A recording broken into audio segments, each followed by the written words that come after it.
Regardless of what kind of doctor a student decides to become, a well-grounded understanding of disorders of the blood and hematopoietic tissues is essential.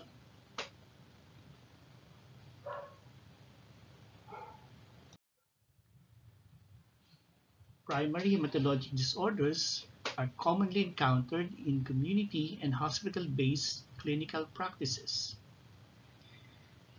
and a wide variety of other diseases come to attention by producing secondary abnormalities of the blood.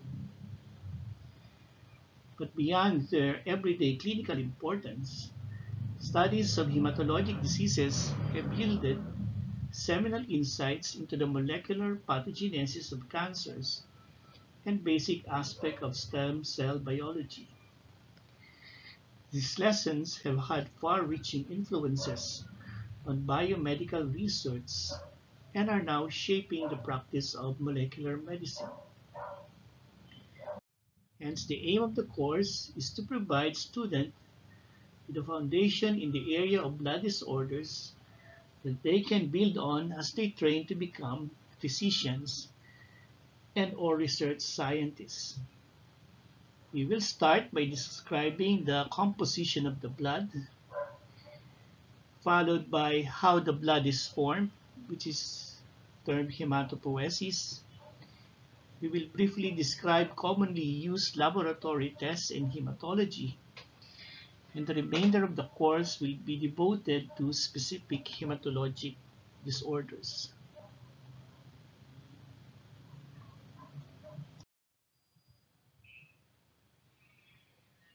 Most formed elements of the blood can be recognized by their morphologic appearance in smears of whole blood, which can be prepared, stained, and visualized under light microscopy. Although evaluation of blood is usually done by the medical technologists and pathologists, to fully understand blood disorder, students must have working knowledge of the morphology of the formed elements and their precursor. The formed elements of the blood are of three major types: the red cell or erythrocytes, the white cells or leukocytes, and the platelets.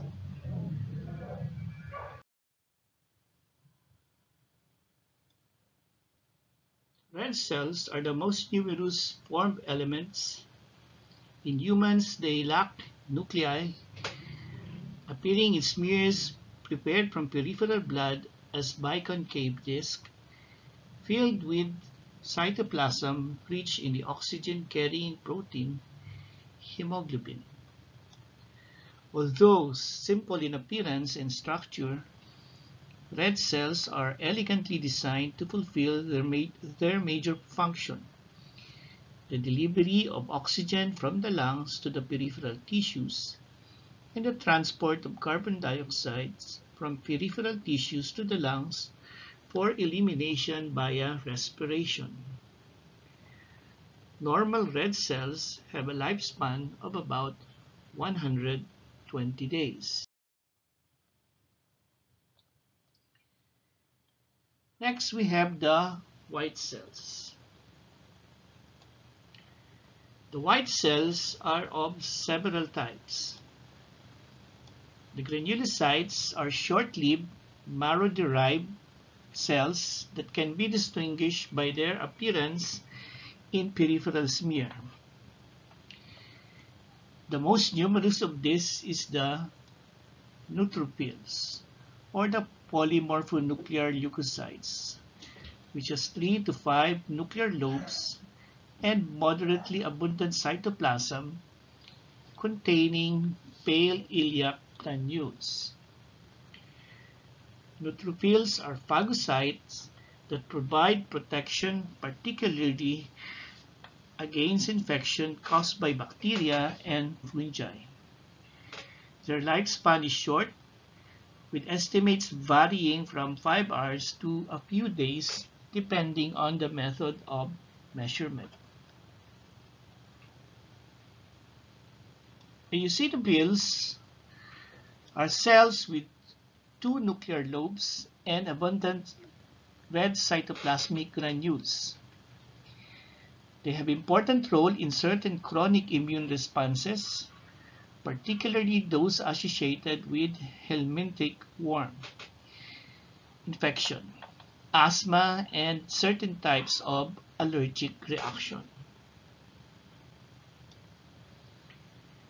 The basophils, the least common granulocytes, have abundant dark blue cytoplasmic granules that obscure their nuclei.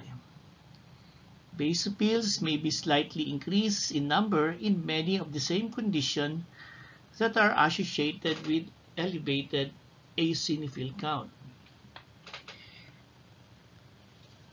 The other types of white cells are the so-called mononuclears, lacking the nuclear segmentation that is characteristic of granulocytes. Of these, the monocytes is the largest white blood cells. They are characterized by folded or kidney-shaped nuclei with abundant light blue cytoplasms containing a very fine small granules. Like neutrophils, monocytes are highly phagocytic, but these cells differ from neutrophils in other important ways. Most notably, upon immigration into tissues, monocytes differentiate into relatively long-lived macrophages, which serves as sentinels capable of detecting danger signals produced by infection or tissue injury. On the other hand, the lymphocytes are the key components of the adaptive immune system. They vary widely in size. Resting lymphocytes are about the size of a normal red cells and have round condensed nuclei with scant cytoplasm, whereas the activated lymphocytes, or what we term as the atypical lymphocytes, are large cells with abundant cytoplasm which may contain a fine or a few granules. Circulating lymphocytes may be B cells, T cells, or natural killer cells, which can be distinguished from one another reliably only by testing for the presence of certain lineage-specific markers. Some B cells and T cells may live for years. These are what we term as memory cells. This longevity is the basis for the immune response ability to remember exposure to pathogens that occurs many years in the past. Platelets are small anucleated cell fragments replete with purplish granules that are shed from the megakaryocytes in the bone marrow. Together with clotting factors present in the plasma, platelets play a critical role in the regulation of hemostasis.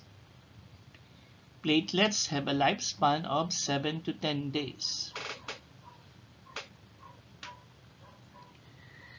The red cell, platelets, granulocytes, and monocytes originate from a common precursor in the marrow and are referred to as the myeloid cells, whereas various kinds of lymphocytes arise from different common precursors and are referred to as lymphoid cells.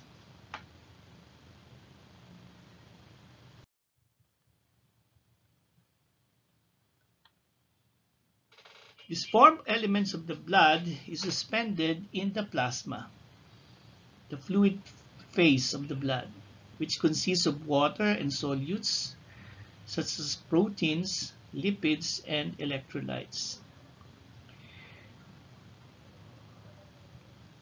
Here, our chief focus will be on plasma proteins that are involved in the formation and dissolution of blood clots. The most important of these are the proteins of the coagulation cascades and other proteins that are involved in the immune response, primarily the immunoglobulins and complements.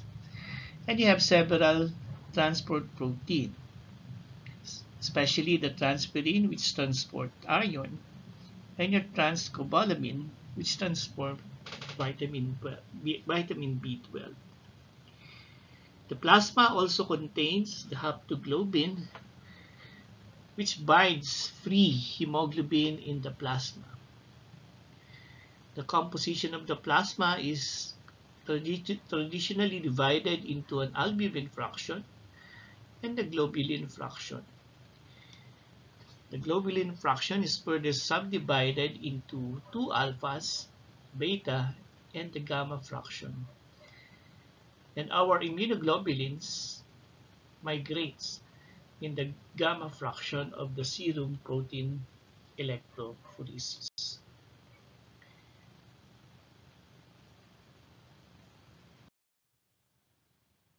Under normal circumstances, the bone marrow is the only site of production immediately after birth. In children, most bones contain hematopoietically active marrow, or what we term as red marrow. But by adulthood, hematopoiesis is normally confined to the axial skeleton, the proximal long bones, and the skull.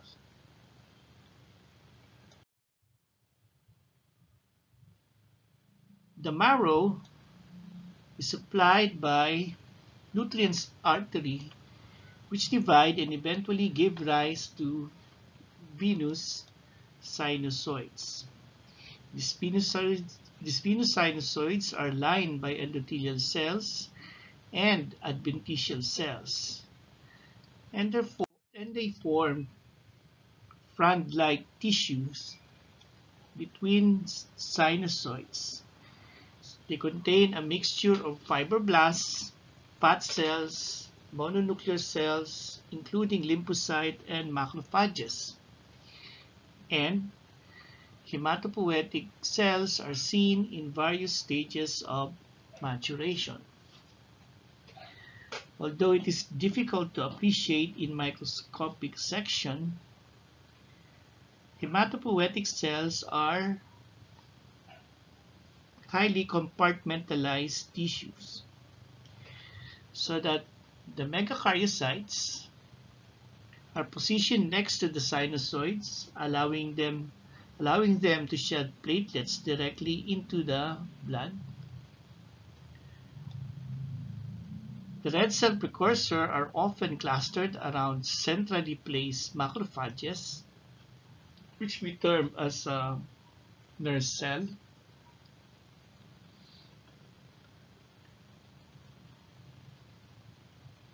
While the plasma cells are found along the capillaries. The stem cells are found within a special niche that lies close to the blood vessel and the osteoblasts lining the bone.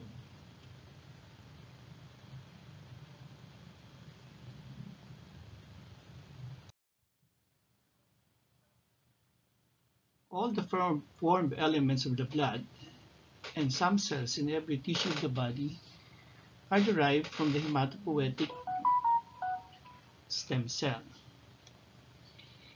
If the hematopoietic stem cell is damaged, there will be marked diminution of blood cells in the peripheral blood. The developmental origins of hematopoietic cells are complex and incompletely understood. Cells with the properties of hematopoietic stem cells arise several times in different tissues during prenatal development. producing successive waves of hematopoiesis. Hematopoiesis first appear around day 16 of gestation in the embryonic yolk sac. At first, it is limited to the production of platelets and red cells, which are needed for oxygen transport in the newly developed circulatory system, and monocytes, some of which mature into long-lived resident immune cells in the organ system, such as the brain and the liver. Hematopoietic cells arise anew around 3 to 4 weeks of gestation in a portion of the ventral mesoderm referred to as the aorta gonad mesonephros region. Stem cells derived from this region are believed to migrate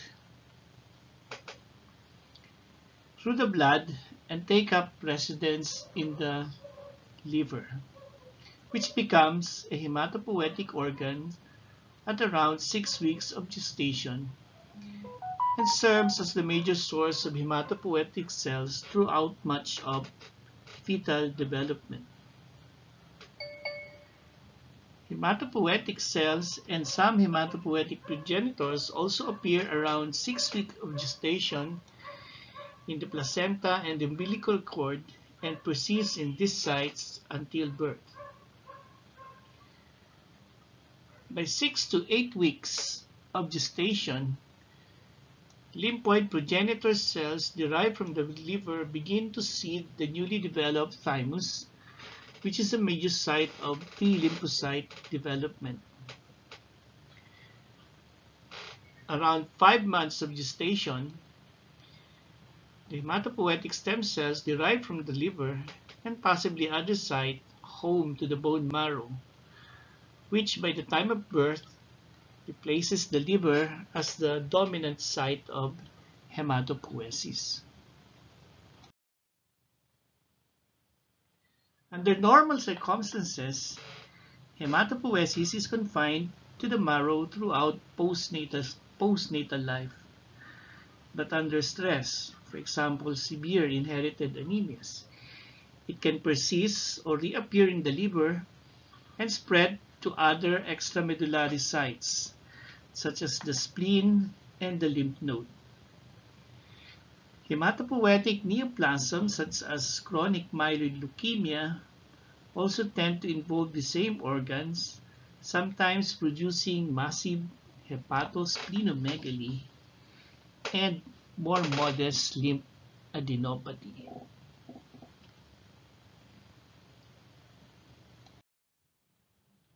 Hematopoiesis is a remarkably dynamic process.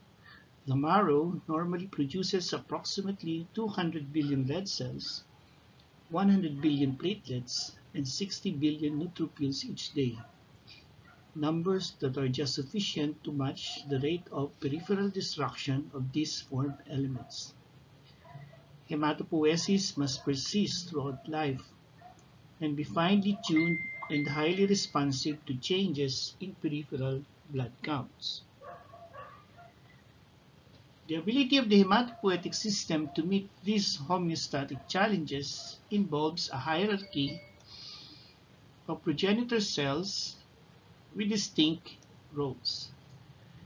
At the top of this hierarchy is the hematopoietic stem cells, essential for the maintenance of hematopoiesis.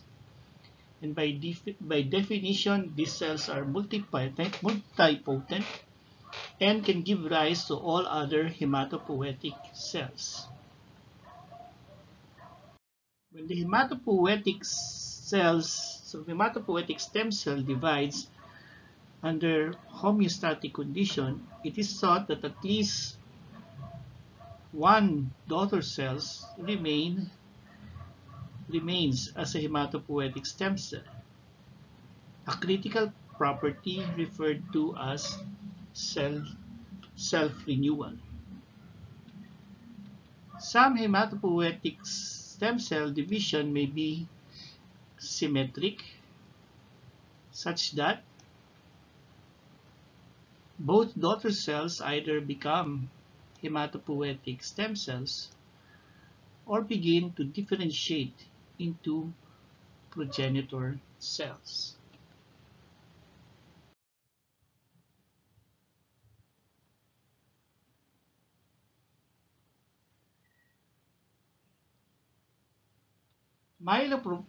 Myelopoiesis, meaning the production of the myeloid elements of the blood, the red cell, the granulocytes, and platelets, is regulated at the level of myeloid progenitor cells by hematopoietic growth factors.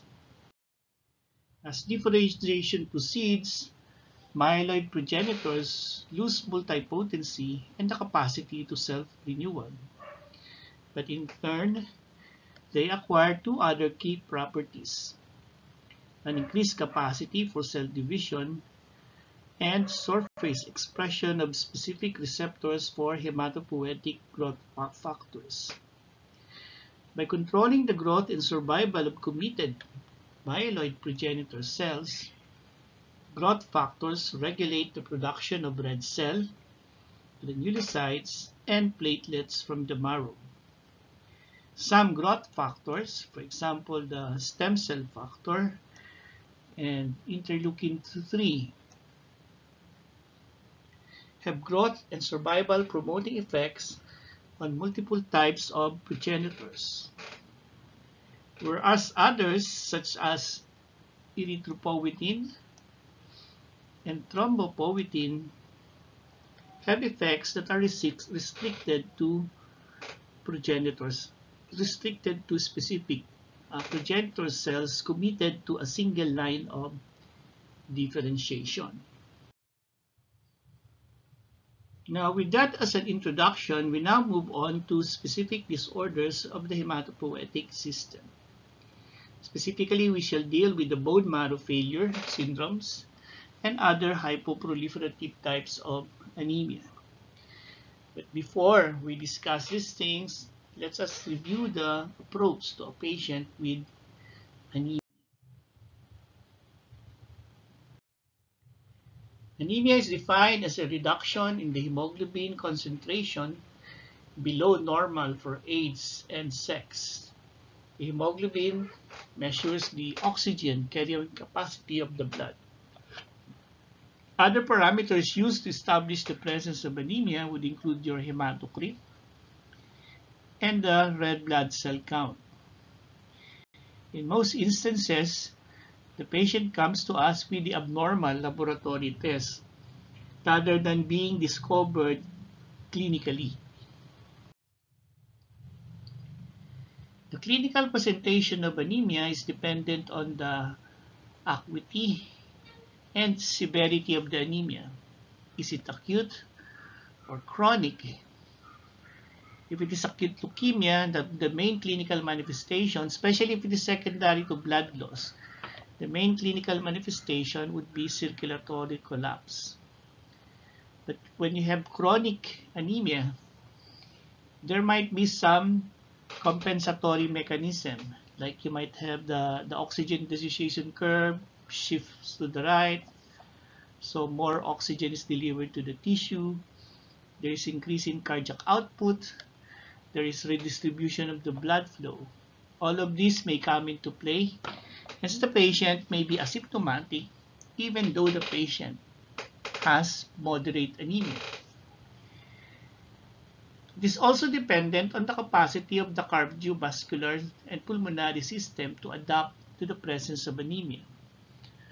Obviously, patients with disorder in this organ system will be symptomatic even if their anemia is only mild.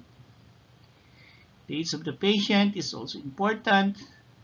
The elderly may not be able to tolerate moderate to mild anemia as compared to the very young, where they may be asymptomatic even if they have severe anemia. The clinical manifestation may also be colored by the associated features of the underlying cause of the anemia. For example, iron deficiency anemia in a patient with colonic malignancy, or anemia in the setting of a chronic kidney disease, and other chronic disorders that has anemia as one of its clinical manifestation.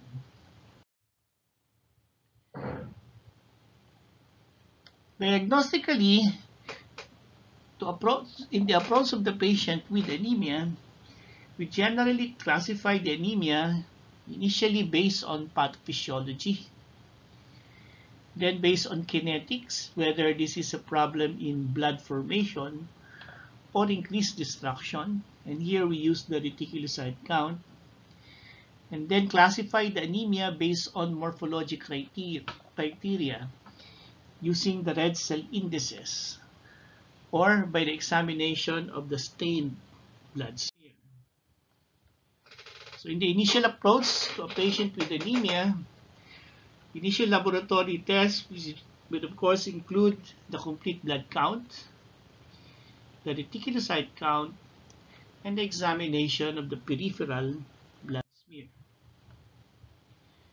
So here we have the red blood cell parameters together with the indices and the reticulocyte count. And this is the distribution of the white blood cell, as we have discussed previously. The reticulocyte count is actually a red cells that appears as a macrocytic cells with bluish tints in the peripheral blood smear, and they are termed as polychromatophilic cells. However, when you request for the reticulocyte count, a special stain is actually used, which is your methylene blue, okay, that highlights the RNA that are present in these relatively young red cells. So they have more RNA. So this is what we term as your reticulocytes. Now the reticulocytes is a measure of, the reticulocyte count is a measure of effective red cell production. So red cell production is actually either effective or ineffective. Fortunately, 90% of our red cell production is actually effective. And when we say effective, we mean to say that these red cells are destined to survive 120 days, assuming that nothing happens to them after they leave the bone marrow. When we say ineffective red cell production, it implies that the red cells, most of them actually dies within the bone marrow or shortly after release from the bone marrow. And the reticulocyte count is a measure of effective red cell production. And there are various ways of expressing the reticulocyte count. We have the absolute retic count, the corrected retic count, and then the reticulocyte index. Sometimes the terminology of these terms are very confusing, especially if you read other textbooks. The morphologic classification of anemia is based on the value of the mean cell volume. So based on the mean cell volume, anemia may be normocytic, which is normal, between 80 to 100. It could be microcytic or macrocytic. The peripheral blood smear is also an important parameter in the diagnosis of anemia. So the peripheral blood smear should amplify the information from the mean cell volume and the red cell distribution width, which is again another parameter that measures variation in cell size, or what we term as anisocytosis. The peripheral blood smear should also inform us whether polychromatophilic macrocytes are present. When there is increased number of polychromatophilic cells or when there is polychromasia, it implies that the red cells are actively producing red blood cells. Then we'll look for morphologic changes suggestive of a disordered RBC maturation or hemolysis. The peripheral blood smear should also tell us the morphology of the white blood cells and its distribution, whether or not immature cells are present, especially blast cells, whether there are morphologic abnormalities of the cytoplasm in nucleus, for example, the presence of toxic granulation, hyposegmentation, or hypersegmentation of the neutrophils. And then they should give us a rough estimate of the platelet count. So this is the normal peripheral blood smear. So the size of the red cell is about the size of the nucleus of a small lymphocytes. So this is the neutrophil. These are your platelets. And then you have the different white blood cells. Neutrophils, eosinophils, basophils. You have a stub. And then you have the inactive lymphocytes. And then you have the monocytes. Now, peripheral examination of the peripheral blood smear may give you morphologic clues to the diagnosis. Although none of this is probably pathognomonic except for some of them, like for example, your pencil cell is characteristic of iron deficiency anemia. The presence of target cells may also imply IDA, but may also be seen in liver disease and hemoglobinopathies, for example, thalassemia and hemoglobin E. The presence of basket cell may suggest G6PD deficiency, but G6PD deficiencies. And teardrop cells may suggest fibrotic infiltration of the bone marrow. Of course, we are familiar with the microspherocytes, but take note that this is not specific for hereditary spherocytosis, but may also be seen in autoimmune hemolytic anemia. So in the approach to the patient with anemia, we generally divide them initially based on kinetics. So is the reticulocyte count high or relatively low? So if the reticulocyte count is low, then you have anemia secondary to underproduction. If the reticulocyte count is high, then you either have hemolysis, increased red cell destruction, or acute blood loss. A low retic count may be suggestive of a primary bone marrow failure, which will be our topic subsequently. Now, let us go over this particular case. A 27-year-old auto mechanic presents with a 2-month history of progressive pallor, increasing fatigue, easy bruising, and gum bleeding. He had hepatitis A as a teenager. His occupation involved the use of cleaning solvents. Physical exam revealed an athletic male with pale conjunctiva, presence of oral thrush, petechiae in both upper and lower extremities. No lymphadenopathy or hepatosplenomegaly was noted. Now, what is the formed elements of the blood affected? So obviously in this particular case, all the formed elements of the blood are affected. So the patient manifests signs and symptoms of bone marrow failure.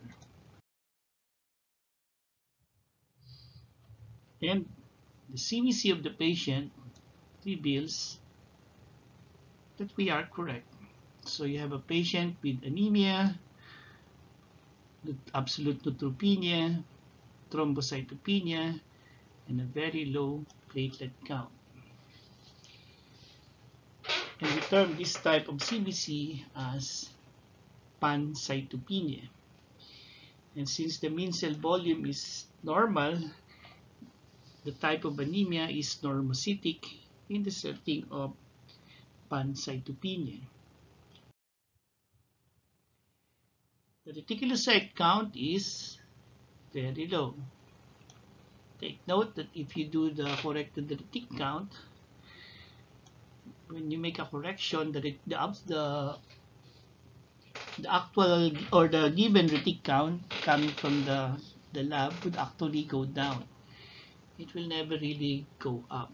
So sometimes you really do not need to do the math, making a corrected retic count or a reticulocyte production index in the setting of a retic count that is within the reference range.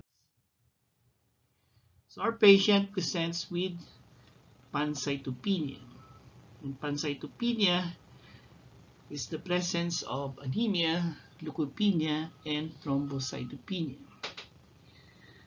So from what we have discussed, it is clear that the regulated production of circulating red cells or circulating blood cell depends on the presence of an adequate number of functional multipotent hematopoietic stem cells.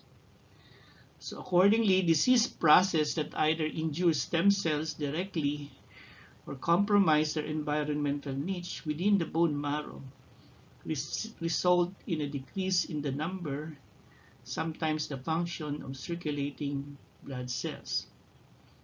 Thus, this bone marrow disorder often gives rise to pancytopenia, a reduction in the number of all the myeloid cells, or it could be a more selective cytopenia, a decrease in one or more cellular elements of the blood.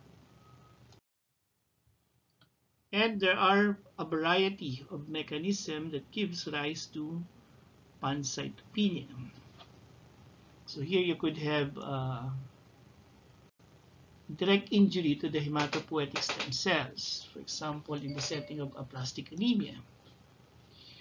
Or you have a clonal hematopoietic cell mutation resulting in acute leukemia with maturation arrest, or myelodysplasia with failure in maturation, or paroxysmal nocturnal hemoglobinuria. Pancytopenia may also be a consequence of bone marrow infiltration by either malignancies, metastatic cancers, granuloma, lymphoma, or even fibroblastic tissue, as in myelofibrosis.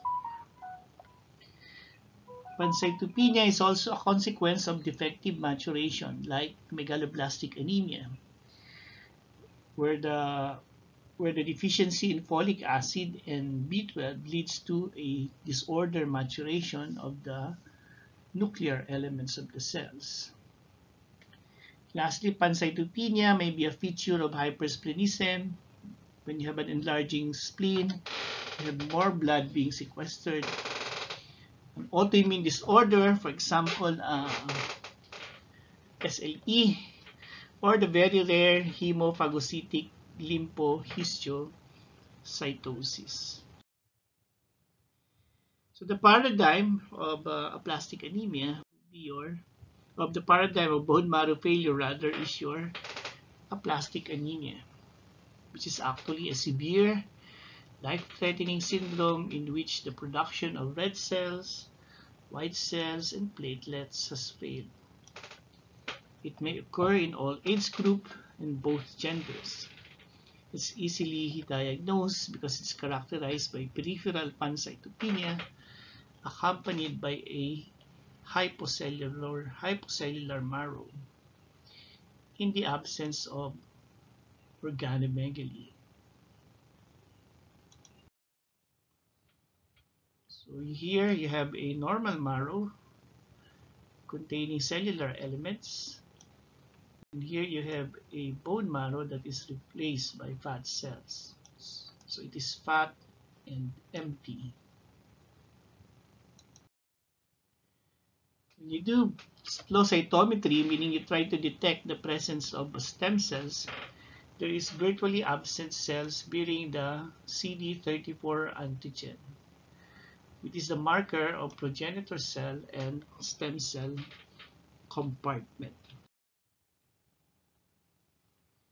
Aplastic anemia may be constitutional, meaning those rare pediatric diseases, or acquired. The acquired forms may be secondary or idiopathic.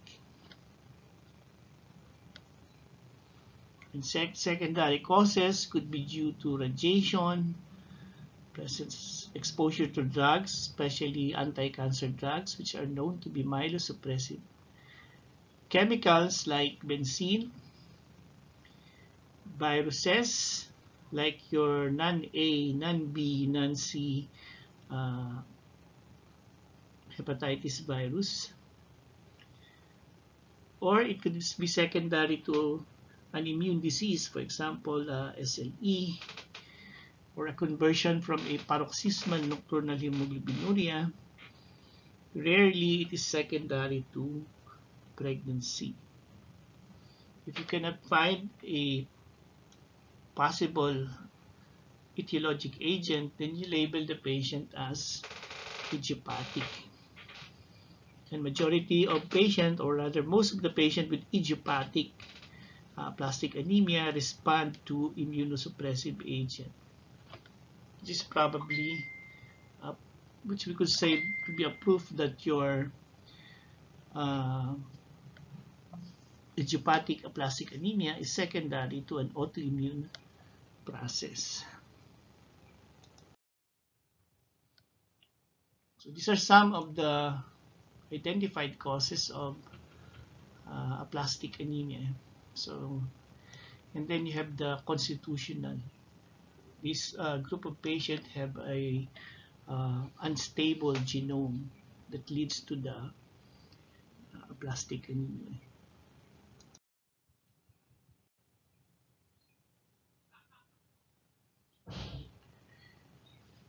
The marrow-aplasia is thought to arise from a genetic alteration in the hematopoietic stem cells, either spontaneous mutation or mutation induced by toxins, drugs, or viral infection. The genetic damage may either directly impair stem cell capacity for proliferation or differentiation, or indirectly affect hematopoiesis by induction of neoantigen expression in the stem cells and its progeny, which then triggers an immune response by a recruitment of cytotoxic T lymphocytes. And this pathogenetic mechanism explains why patients, especially those with idiopathic aplastic anemia, respond to immunosuppressive agent. So the peak incidence is about 30 years old with slight male predominance. It can be insidious or acute. The signs and symptoms are related to the bone marrow failure. So it is a symptom that brings this patient to the physician, and the findings on physical examination are direct consequences of the severity of the anemia. So many patients present with progressive fatigue and pallor owing to the anemia. Others have petechiae or ecchymosis due to thrombocytopenia. Of most concerns are patients who present with fever and symptoms and signs of acute bacterial infection as a result of neutropenia. The physical examination usually reveals pallor, petechiae, perhaps ecchymosis. Sometimes you see wet purpura. So this is the Nobel Prize winner, Marie Curie. As you well know, he won a Nobel Prize, the first woman to actually win the Nobel Prize based on his pioneering research on radioactivity. Unfortunately, she died of aplastic anemia. The laboratory would show a normocytic, normochromic, or sometimes macrocytic type of anemia. The absolute retic count is low. There is pancytopenia. And note there must be no abnormal cells in the peripheral blood. And the bone marrow should show hypoplasia with the replacement by fat cells. Now, the prognosis of the disease is dependent on the severity. Generally, the disease is classified as moderate, severe, and very severe. So, depending on the cellularity of the marrow. So, severe if you have less than 25% of cellularity, or the marrow has 50% cellularity, or less than 50% cellularity, or less than 30% hematopoietic cells, and at least two of the following. You have absolute reticulocyte count below 40, absolute neutrophil count below less than 500, and a platelet count below 20,000. When the absolute neutrophil count is below 200, that is termed as very severe.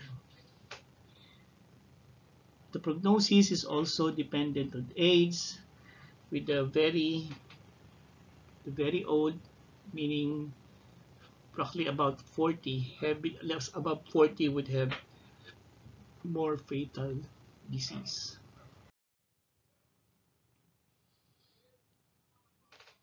Once a diagnosis of aplastic anemia is made, attention should immediately focus on discontinuing any exposure to drugs or toxin that could be myelosuppressive.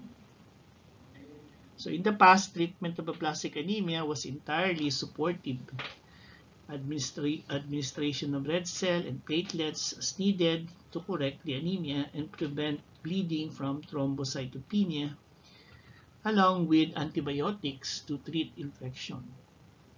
So despite this intervention, the vast majority of patients with severe disease died, generally from overwhelming sepsis.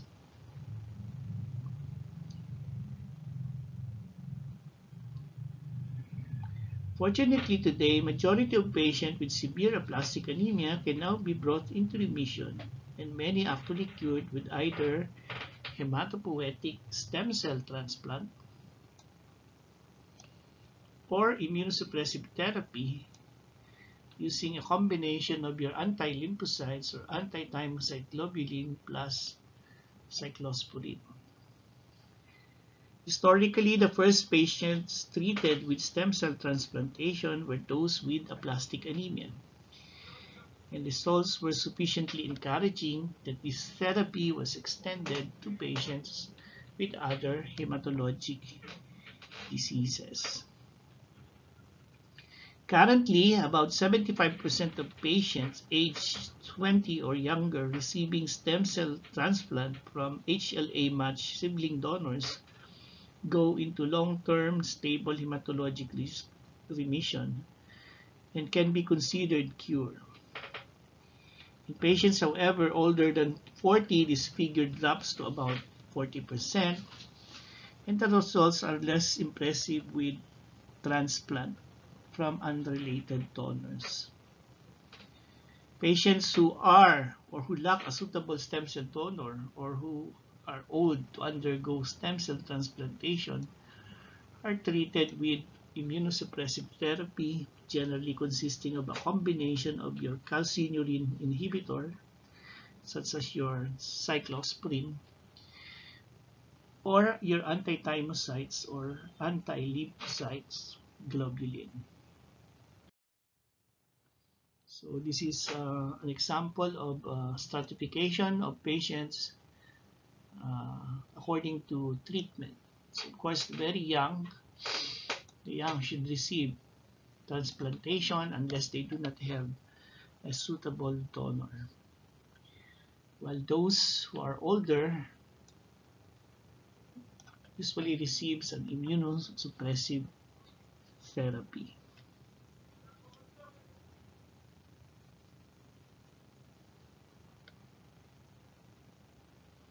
Now, about 3/4 of patients with idiopathic aplastic anemia responds to immunosuppressive agent, suggestive that the aplastic anemia in this group is probably secondary to immune-mediated destruction of your hematopoietic cells. However, compared with stem cell transplantation, immunosuppressive therapy is less expensive, has less immediate toxicity. However, the remissions are less stable. And nearly a third of patients eventually develop a clonal hematologic disorder such as myelodysplasia, acute leukemia, or paroxysmal nocturnal hemoglobinuria.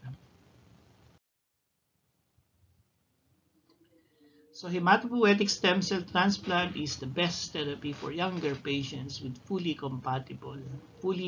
histocompatible sibling donor.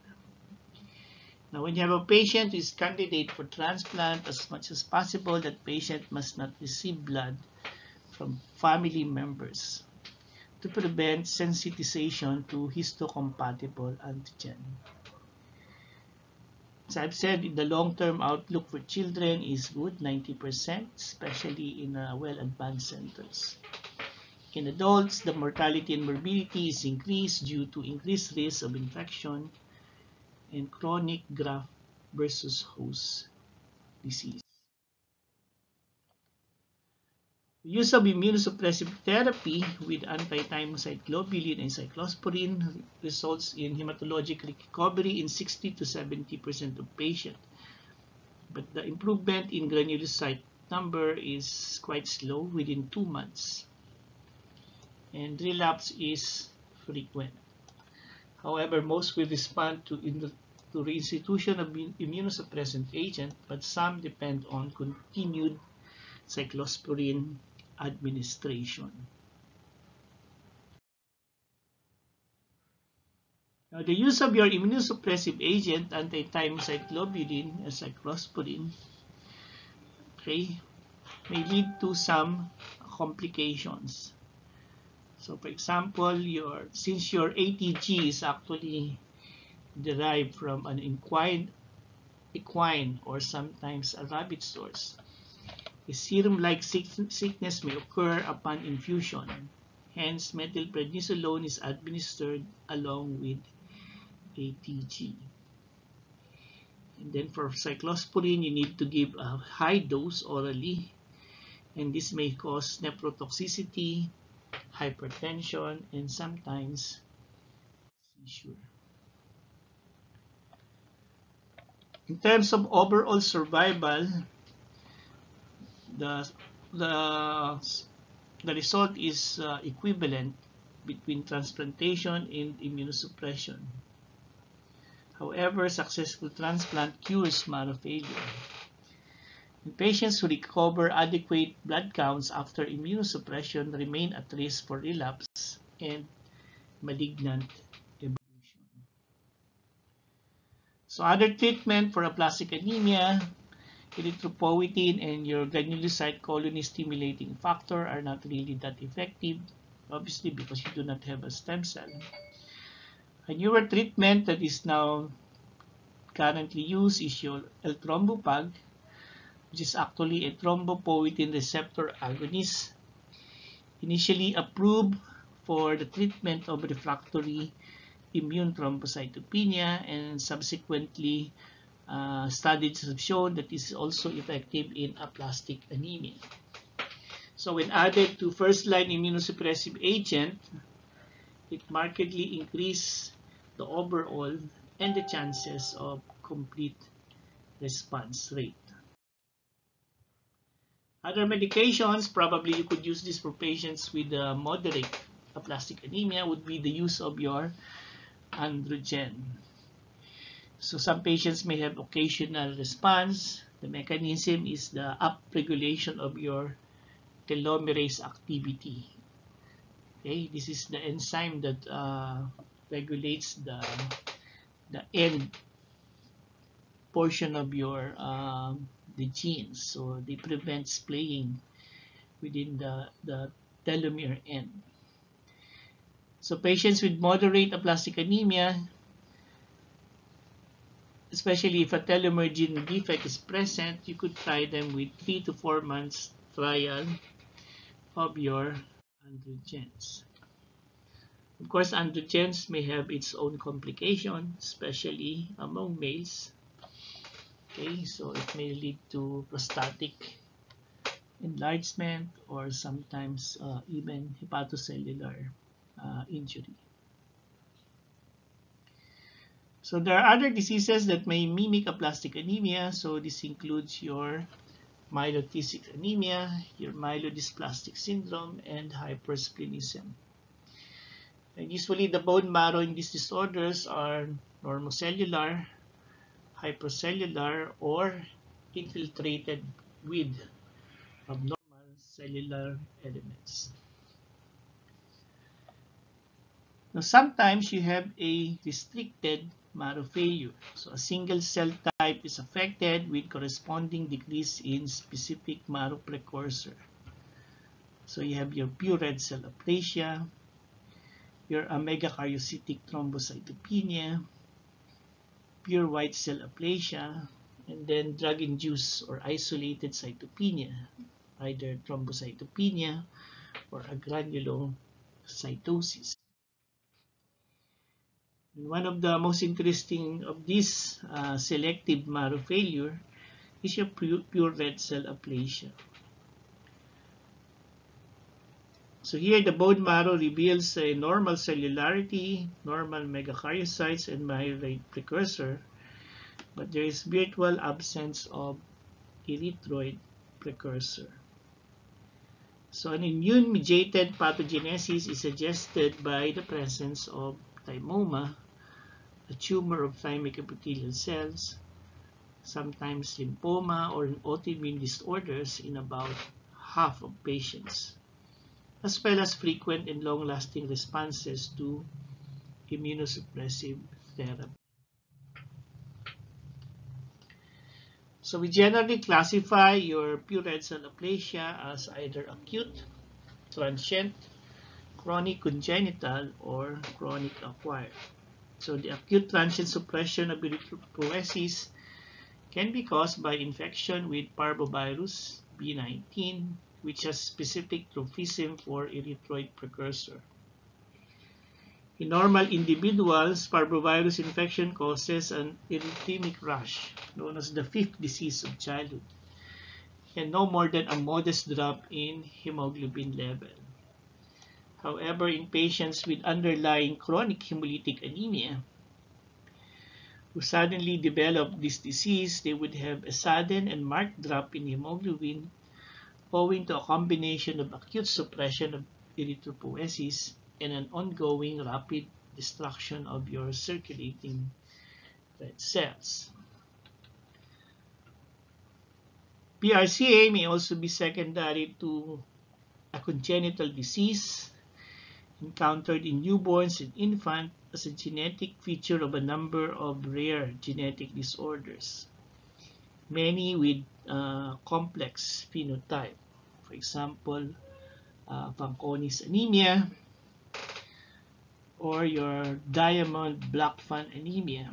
This is a very rare disorder, about 5 per 1 million births.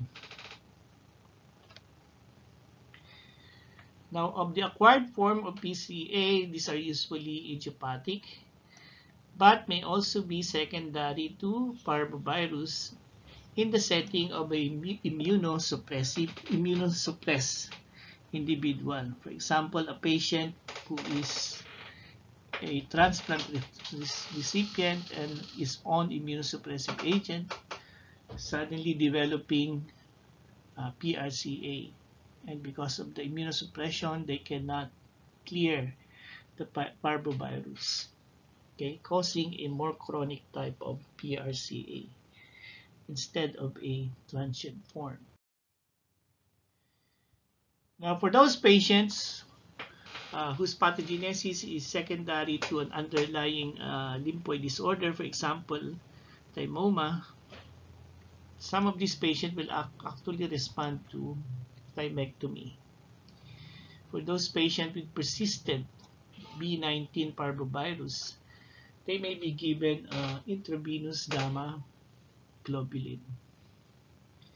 But for those who are idiopathic, we usually give them a combination of immunosuppressive agents like steroids, cyclosporine, anti-thymocyte globulin, sometimes you give azathioprine, and cyclophosphamide.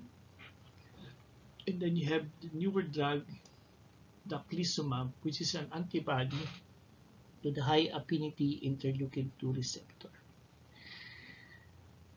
An interesting case is the occurrence of pure red cell aplasia after receiving your recombinant erythropoietin.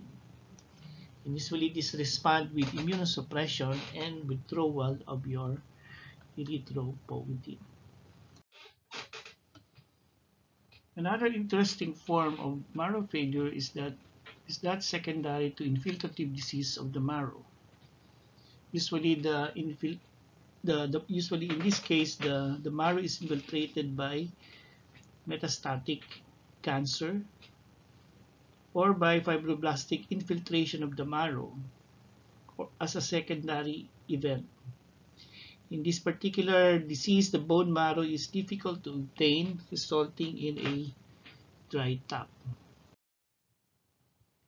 When you look at the peripheral blood smear of this patient, they will have this characteristic RBC abnormality, which is your teardrop cells, associated with the presence of nucleated RBC. And we term this as your leukoerythroblastic reaction. When you do the bone marrow, you might see the presence of clump of tumor cells. So this one is a rhabdomyosarcoma, and this is a bladder carcinoma infiltrating the bone marrow.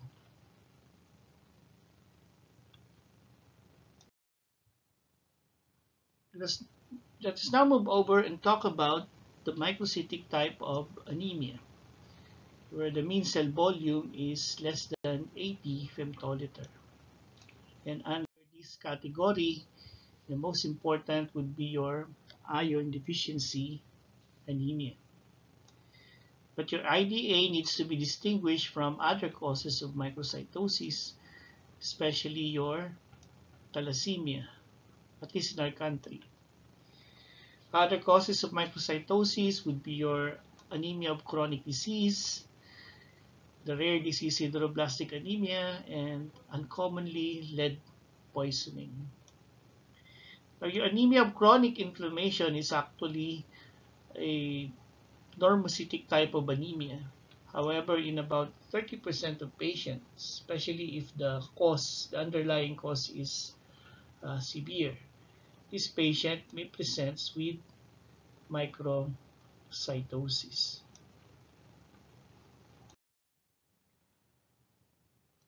Now, regardless of the underlying cause, the main pathogenesis of microcytosis is a decrease in your hemoglobin synthesis, either because of a decrease in heme as a result of iron deficiency or chronic inflammation, or secondary to a disorder in your protoporphyrin synthesis as in sideroblastic anemia, or as a deficiency or a decrease in the synthesis of your globin chain. The end result of this would be a decrease in hemoglobin causing your microcytosis. Now, iron deficiency is the most common cause of anemia worldwide, and this is the most important cause of microcytic hypochromic anemia. is considered a public health concern, particularly among children 6 months to 1 year, as well as pregnant and lactating women. Now, before we discuss the IDA, let's go over some of the concepts in iron metabolism. So we'll discuss iron homeostasis, its absorption, transport, utilization, recycling, and excretion.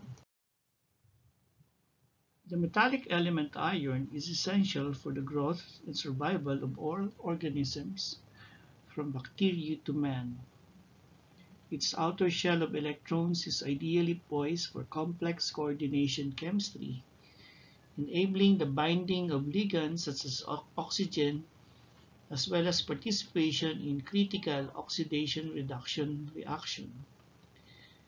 Not only is iron required for the biological activity of heme protein, such as hemoglobin, myoglobin, cytochromes, but it also is a key factor for a number of enzymes spanning a wide range of metabolic activities. However, because of iron's high degree of reactivity, it can catalyze the generation of oxygen-free radicals and other toxic species, leading to cellular and tissue injury by way of protein cross-link, lipid peroxidation, and damage to DNA. Therefore, for iron to fulfill its biological function safely, an exquisite degree of control is required. And 3 proteins play a critical role in iron metabolism. So one is your transferrin receptor, which enables the uptake of iron bound to transferrin from plasma through the transferrin cycle.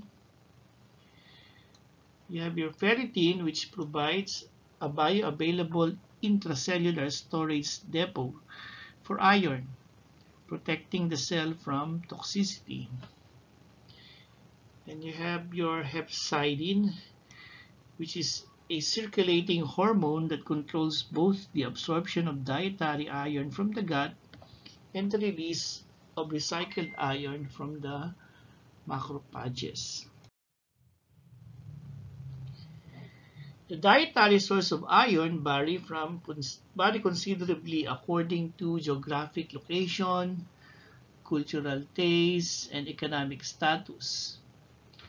Iron in food is usually in inorganic salt or in inorganic complexes derived from plants, as well as heme from animal sources.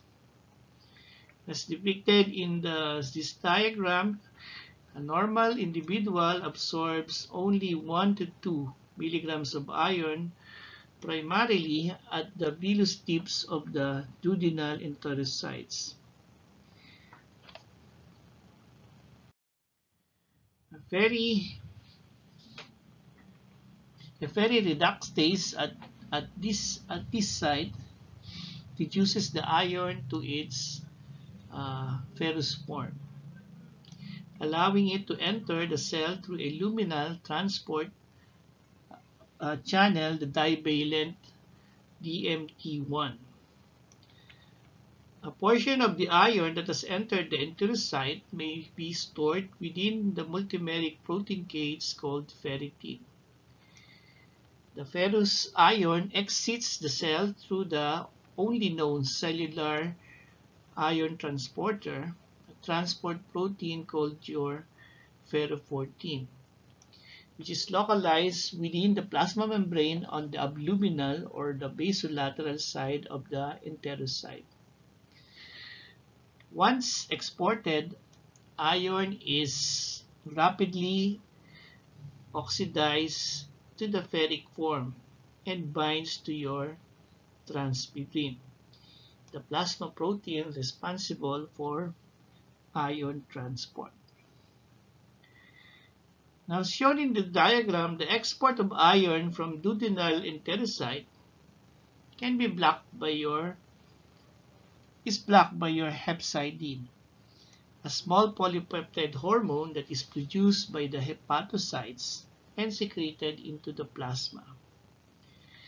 Hepcidin carries out this critical negative regulatory function by binding to ferroportin and triggering its internalization and subsequent degradation.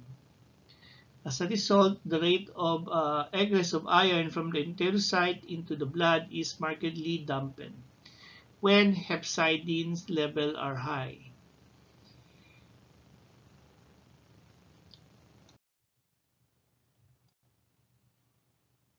Now, the plasma protein transferrin binds ferric iron at two sites with extraordinarily high affinity. So the one is from the ferric iron that enters the cells via the ferroportin, and the iron that is released from the senescent red cells. As a result, the concentration of free iron in the plasma is too low to be easily measured. Thus, transferrin effectively protects tissues and cells from the toxicity of free iron during its transport in the plasma.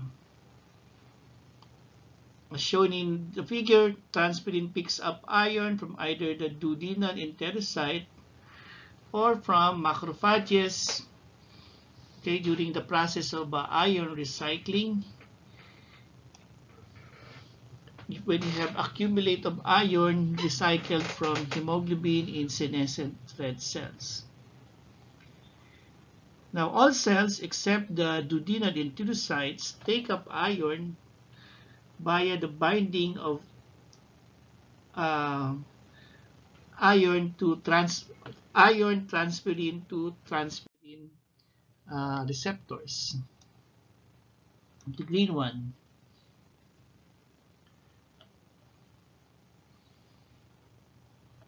Now the transferrin molecules loaded with 2 iron, so this is the iron transferrin, have much greater affinity for the receptor, the transferrin receptor, than do those with either a single atom or none.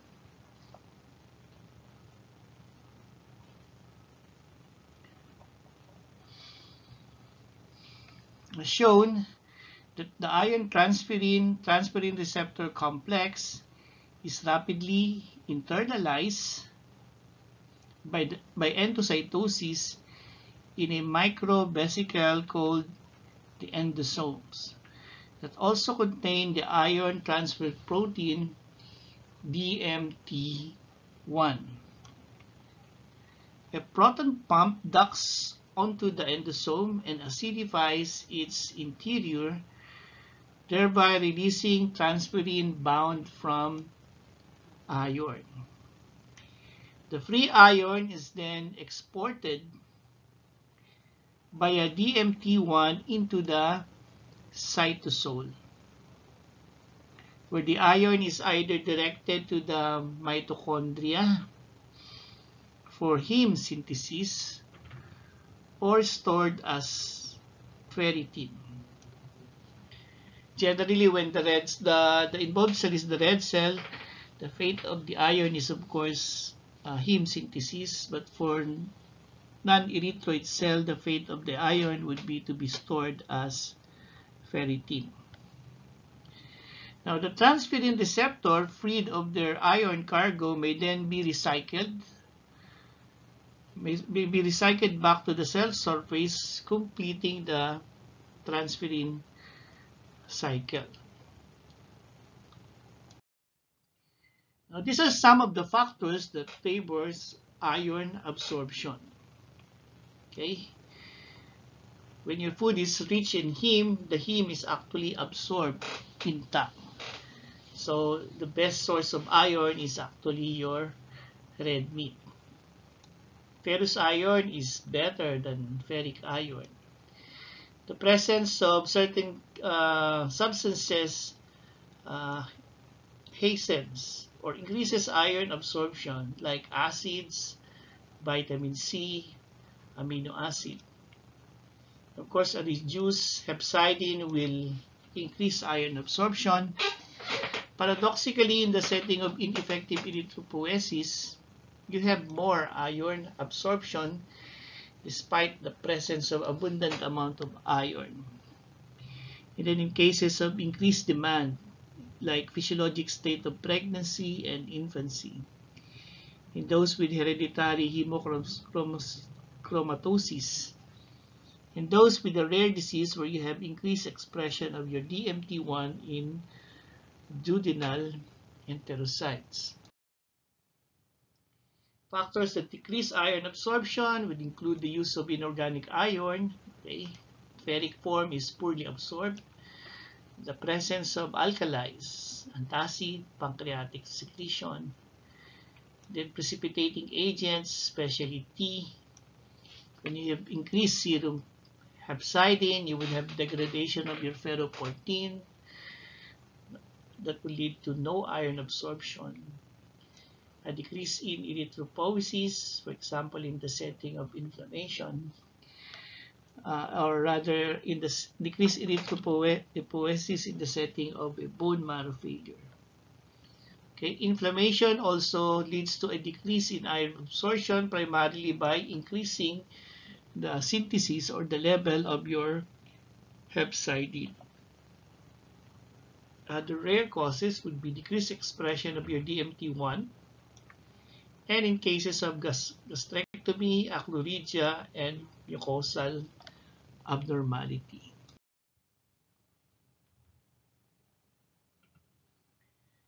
Now, normal red cells survive in the blood for about 120 days. When they reach their senescence, they are recognized and taken up primarily by the splenic macrophage, which degrades the hemoglobin and incorporate the release of iron into the cytosolic ferritin. Like the duodenal enterocyte, the iron exits from the macrophage via ferroportin and is bound to transferrin in the plasma. Normally, the flux of iron from macrophages back to the bone marrow is about 20 milligrams per day, a much greater proportion of the daily utilization than the influx of iron from the duodenum, which is about 1 to 2 milligrams.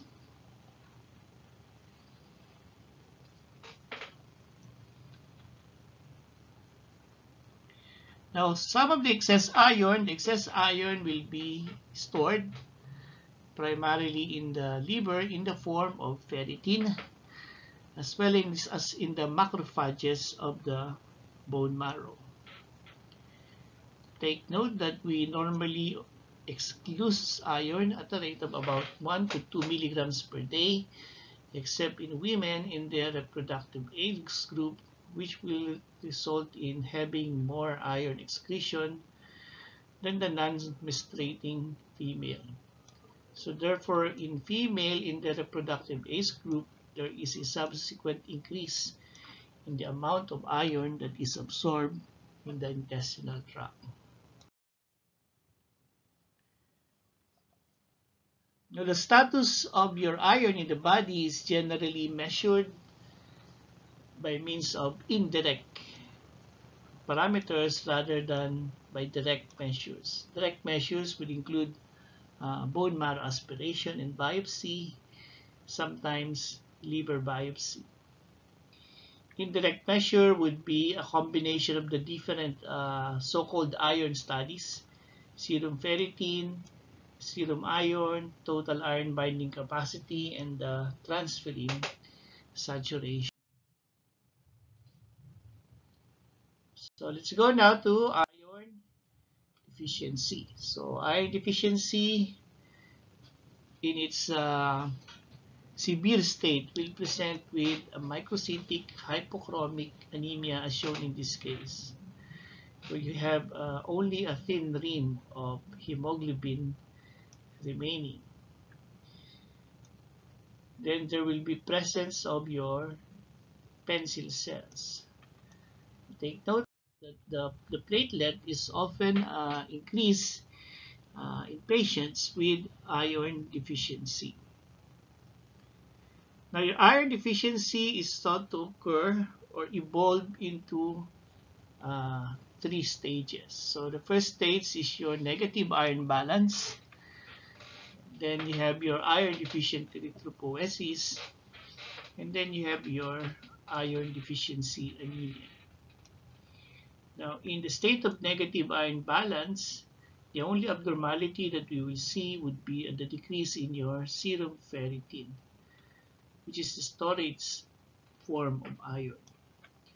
Now, once the storage iron is depleted, there will be less iron entering the plasma. So as a result, there will be decrease in your serum iron and an increase in your total iron binding capacity, which is actually a measure of your uh, iron-bound transferrin. Now, if this persists, there will be no iron that will act. This is what we term as your iron deficient erythropoiesis, where not enough iron is actually delivered to the maturing red cell. Now, if this persists, then eventually you will develop the clinical manifestations of the clinical and laboratory manifestations of your iron deficiency. So you would have a decrease in serum ferritin, an increase in your total iron binding capacity, a decrease in your serum iron. You would have microcytic type of anemia. So this is a bone marrow staining for iron. So this one is the normal marrow. So these blue or purple colored aggregates are actually your iron. So in this particular patient, there are no iron deposit. Okay, so that would be the state of iron storage depletion. Now, causes of iron deficiency could either be secondary to increased iron requirement or inadequate iron supply. So increased iron requirement would include blood loss, especially uh, a small amount of blood loss per day. Okay, so the most common source of blood loss is your gastrointestinal tract. However, in women in the reproductive age group, the more common cause of blood loss would be the menstrual cycle itself. Now, the demand for iron is increased during certain physiologic state, like in growth and development, as well as in pregnancy and lactation. In economically challenged countries like the Philippines, okay, inadequate iron supply can lead to iron deficiency or is a major cause of iron deficiency. Okay, so you have dietary deficiency. Rarely you could have impaired absorption of iron in the setting of inflammatory bowel diseases.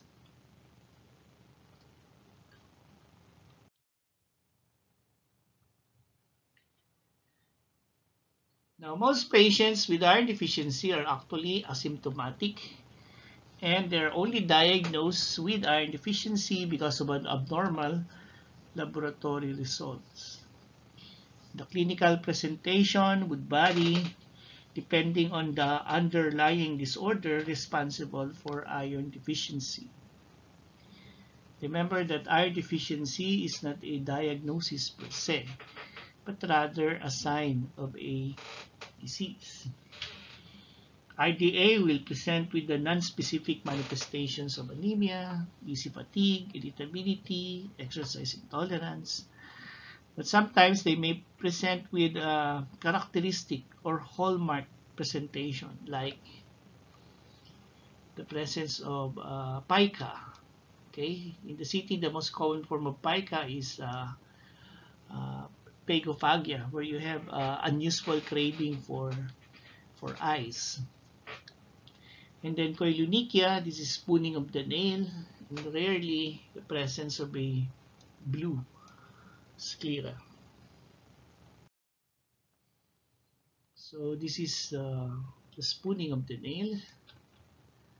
Patients with severe deficiency in hematinics also presents with angular chylosis.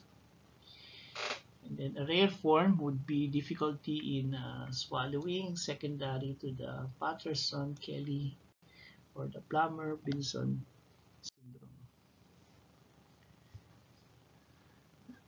Now, the principles of therapy is one, of course, to supply sufficient iron to repair not only the hemoglobin deficit, but more importantly, the storage iron. And oral iron is the treatment of choice in most cases, although in some cases you might use the parenteral form of iron. So when you give oral iron therapy, you must give 200 milligrams of elemental iron per day. So when you prescribe iron, you must check on the elemental content of the drug that you are prescribing. So when you're using the generic form of iron, the elemental iron content of that would be something like 50 to 65 milligrams, as compared to the more expensive or branded type of iron. They generally contain from 90 to 110 milligrams of iron. Iron is better absorbed on an empty stomach, as we all know in our pharmacology. However, in majority of patients, they will not be able to take the iron on an empty stomach. So as a compromise, you have to give the drug 2 hours after meals.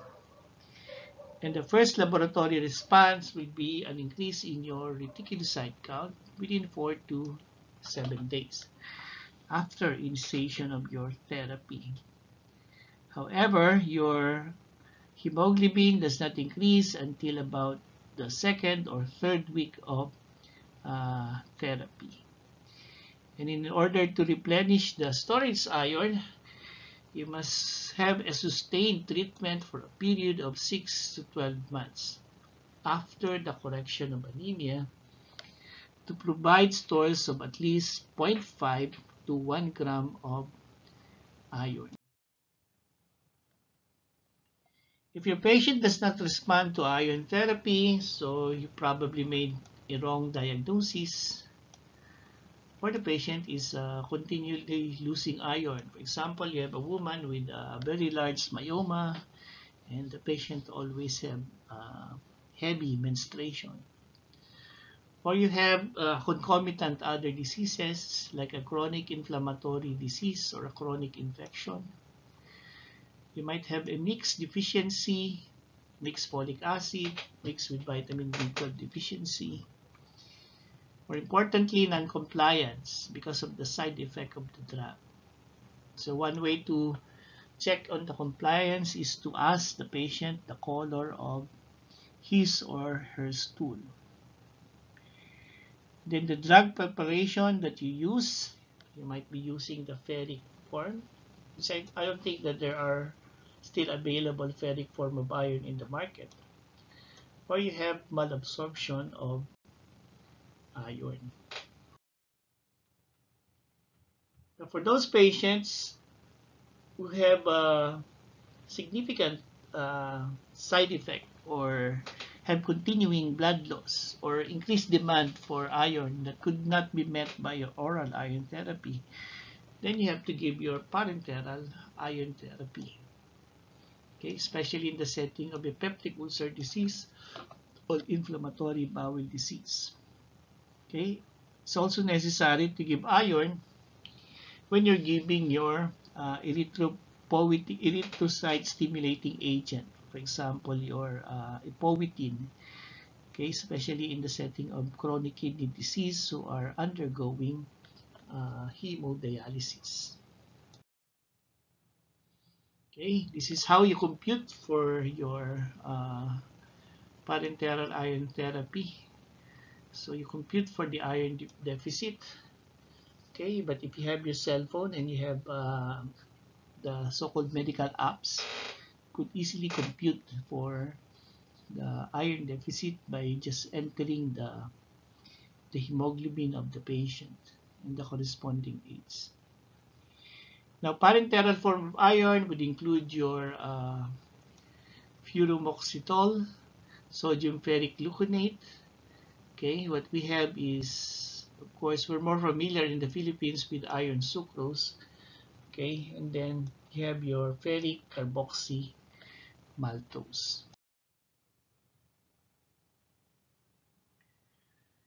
Now, other types of hypoproliferative anemia would include anemia associated with reduced erythropoietin response. So this include renal disease, endocrine deficiency, especially hypothyroidism, decreased androgens in males, and decreased pituitary function. So in anemia of chronic disease, this is actually your anemia of chronic inflammation. So this is a hypoproliferative type of anemia. Usually you have a normocytic type of anemia with mild anemia, usually above 10. But in 30% of patients, the anemia can be severe and the mean cell volume is reduced. Unlike in IDA, there is a decrease in serum iron as well as a decrease in your total iron binding capacity.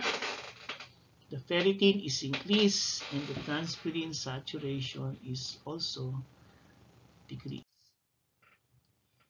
These are the more common causes of anemia of acute and chronic inflammation. Okay, in our setting, it would be infection and malignancy as well as autoimmune disorder. Chronic rejection after solid organ transplant as well as chronic kidney disease and inflammation may also be important causes of anemia of inflammation. The pathophysiology in anemia of inflammation would be the block in the reuse of your iron by the enterocyte. You might have a shortened erythrocyte survival, direct inhibition of erythropoiesis, and relative deficiency of erythropoietin in relation to the patient's anemia.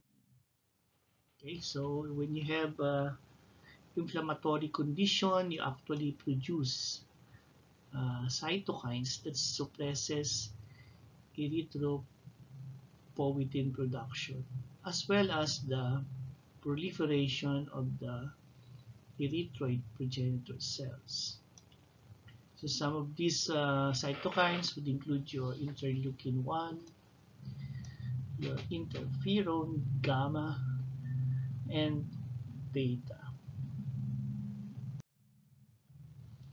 Now, the main pathogenesis of dysfunctional iron metabolism in anemia of chronic inflammation would be the increased amount of hepcidin.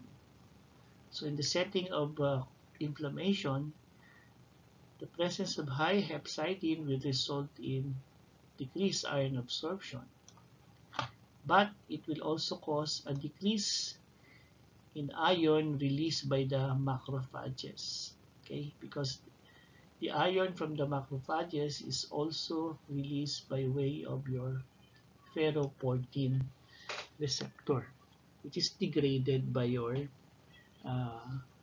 hepcidin. So in anemia of chronic kidney disease, of course, you have again a hyperproliferative type of anemia, usually normocytic thermochromic, with a decrease in reticulocyte count. The main pathophysiology is the decrease or the relative decrease in erythropoietin, resulting in a decreased erythroid committed precursor. So this is further compounded by the effects of your uremic toxin that decrease the red cell survival. And for patients undergoing dialysis, they may have secondary folic acid deficiency. Sometimes there is an underlying hemolytic condition, and then dilutional anemia as a result of volume expansion. And patients of anemia of chronic disease are predisposed to bleeding, and this may also contribute to the patient's anemia.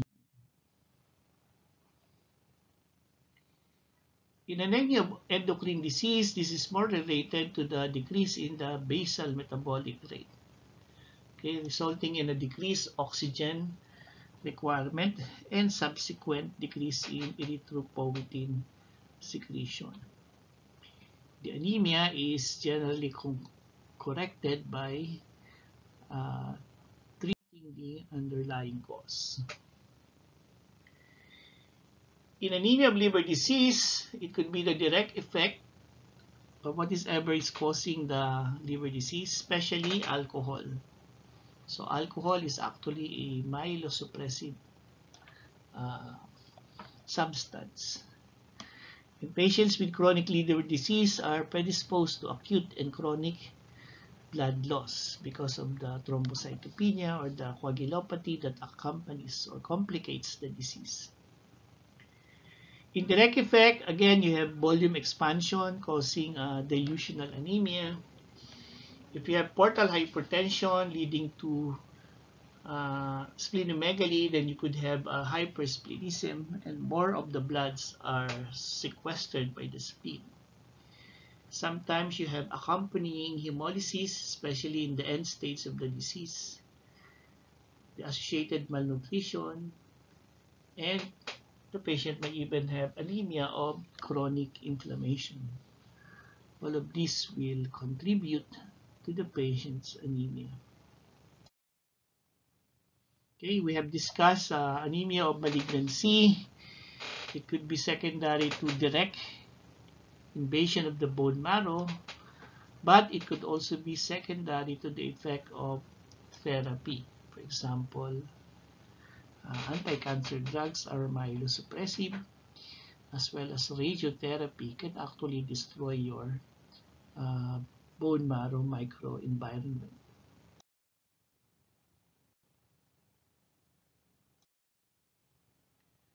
Okay.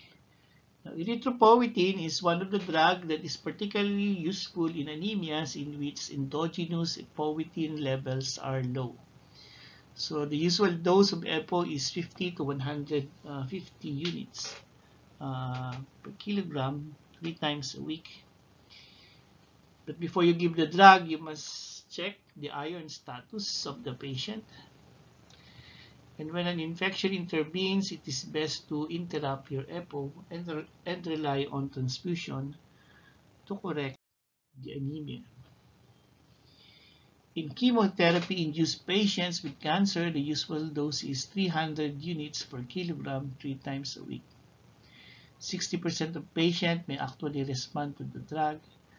However, there is an associated risk for thromboembolism, and there are studies that shows that erythropoietin administration, recombinant erythropoietin, increases the progression of the underlying malignancy. Although this is not yet very well established. There are longer acting preparation of your erythropoietin. So you have your darpoietin. So it has a half-life 3 to 4 times longer than your recombinant human erythropoietin. Now let's move on to the macrocytic type of anemia.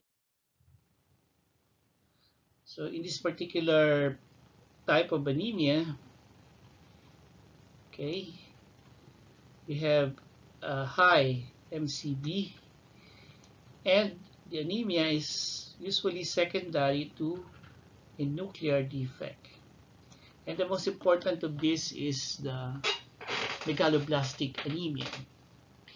The reticulocyte count is generally low.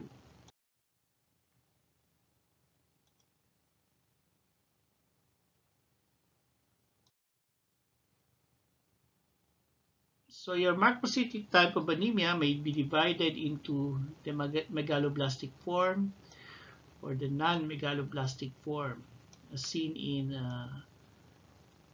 alcohol myelosuppression, liver disease, or in primary hematologic diseases like your myelodysplasia, plastic anemia, or hemolytic anemia. While the most common cause of megaloblastosis would be vitamin B12 deficiency or folate acid deficiency. So your vitamin B2, your megaloblastic anemia is actually a disorder in DNA synthesis, since both vitamins is necessary for the synthesis of your DNA, specifically the conversion of your uracil to thymidine. So this is a group of disorder in which the erythroblast in the bone marrow shows a characteristic abnormality. So the maturation of the nucleus being delayed relative to that of the cytoplasm. So we term this as a nucleocytoplasmic asynchrony. And this leads to this is secondary to the defective DNA synthesis. As a result of which, there will be increased apoptosis, and the bone marrow, although it is hypercellular, will actually have ineffective erythropoiesis or hematopoiesis, causing the anemia.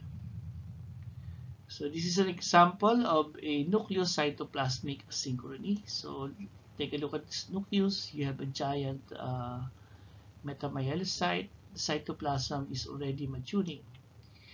The same thing for these maturing erythrocytes.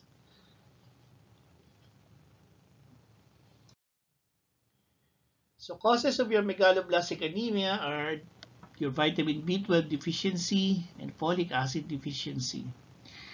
Although sometimes this could be secondary to drugs that affect your DNA synthesis, especially your anti-cancer drugs.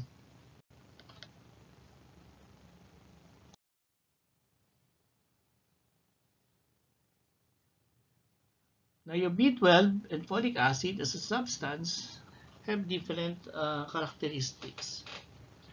So in terms of normal daily diet intake, okay, we usually take more folic acid compared to your vitamin B12. There is only an animal source for vitamin B12. It is not present in plants. But your folic acid could be found in internal organs as well as in green leafy vegetables and yeast. Okay, like drinking beer would lead to more folic acid absorption. Your folic acid is an unstable substance and easily destroyed by your cooking as compared to your vitamin B12. The minimal or the minimum adult daily requirement for B12 is quite low compared to your folic acid, because the body storage for B12 rather is sufficient for 2 to 4 years as compared to 4 months in patient in folic acid. Your B12 is primarily absorbed in the ileum, okay, and needs your intrinsic factor, which is a substance secreted by the parietal cells of the stomach. While your folic acid is primarily absorbed in the first and second portion of the small intestine. Okay, and to absorb your folic acid, it must first be converted to a methyl tetrahydrofolate. Both of them have significant enterohepatic recirculation. But your B12 is bound to your haptocholine in the gastrointestinal tract. In the plasma, it is bound to your transcobalamin, okay, which is essential for cell uptake. In comparison, your folic acid is only weakly bound to albumin.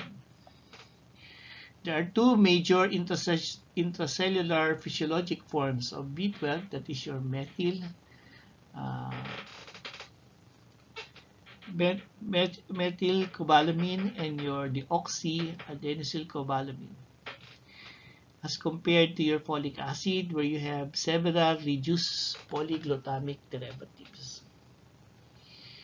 The usual therapeutic form of B12 is your hydroxycobalamin, but in our country, we also have your methylcobalamin. And for your folic acid, you have your terulyl glutamic acid, which is actually a monoglutamic form of folic acid. Now, what is the biochemical basis of megaloblastic anemia in both B12 and folic acid deficiency?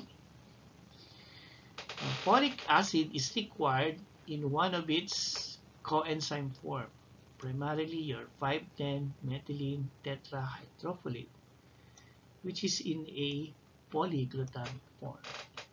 So this is necessary for the conversion of your thymidine into uracil from its precursor,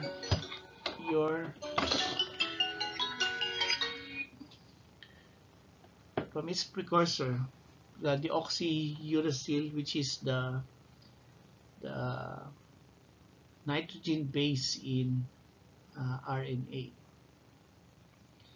Your vitamin B12, on the other hand, is needed to convert your methyl tetrahydrofolate, which is a monoglutamic form of folic acid, into a tetrahydrofolate, which is a polyglutamic form of folic acid.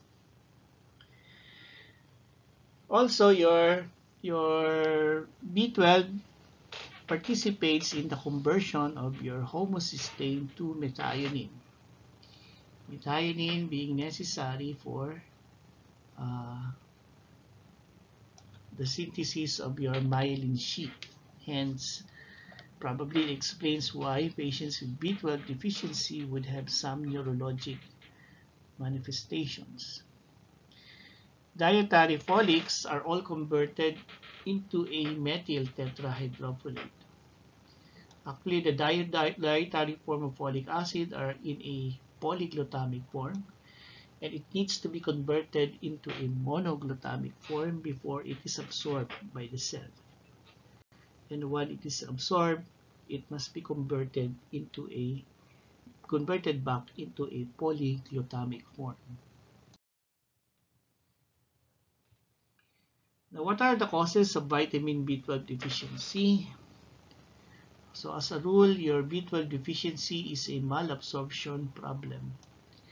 It could be secondary to gastric causes, intestinal causes, or pancreatic causes.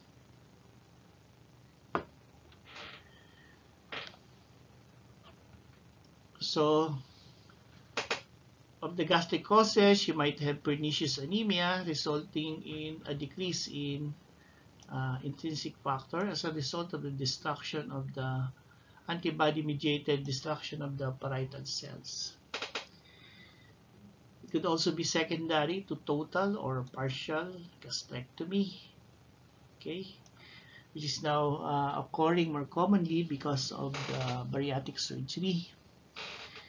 Intestinal causes, the most important would be resection of the terminal ileum, although this may also be seen in inflammatory bowel diseases.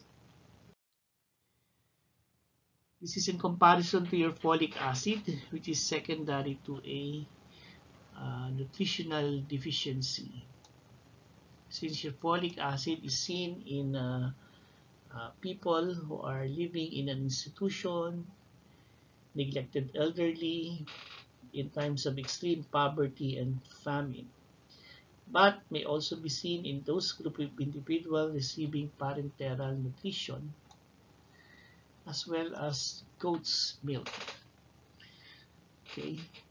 This rarely secondary to malabsorption. If it happens secondary to malabsorption, it is secondary to inflammatory bowel diseases or partial gastrectomy. Now, in some instances, folic acid deficiency is a result of excess utilization. So, physiological, you have pregnancy and lactation, prematurity. Pathological, there are hematologic diseases where the demand for folic acid is high, hemolytic anemia, in cases of myelofibrosis. This is also true in malignant diseases because, as we all know, cancer cells are cells that divides at a very high rate. Then inflammatory diseases, okay, including some of your autoimmune diseases. Then you could have excess urinary loss in active liver disease and congestive heart failure. You have competition between your folic acid and your anticonvulsant drug. And then in cases of you might have mixed causes like liver disease, alcoholism, and being admitted into an intensive care. Now, your B12 and folic acid have common clinical manifestations. So both of them will manifest with progressive anemia, lemon yellow tint pallor because of the jaundice. You could have smooth sore tongue or glossitis. Could develop malabsorption. Some patients will have purpura, especially if the thrombocytopenia is severe. Then you have melanin pigmentation and weight loss. But there are clinical manifestations that are unique to vitamin B12. So these are your peripheral neuropathy, pyramidal tract sign, posterior spinal column degeneration leading to ataxia. And sometimes you even develop psychosis, so-called megaloblastic madness. So this is the clinical manifestation of megaloblastic anemia. You have a patient who appears to be jaundice. Okay, and then you have the smooth sore tongue. Then you develop angular chylosis. Okay, in infant born to mothers with folic acid deficiency, you might have neural tube defect in the form of spina bifida, which could actually be prevented by simply taking folic acid.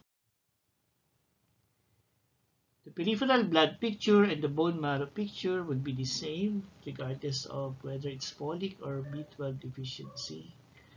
So you would have the presence of macrocytes, teardrop cells, hypersegmentation of the neutrophil. Then you have the nucleocytoplasmic disproportion, okay, which is more highlighted here.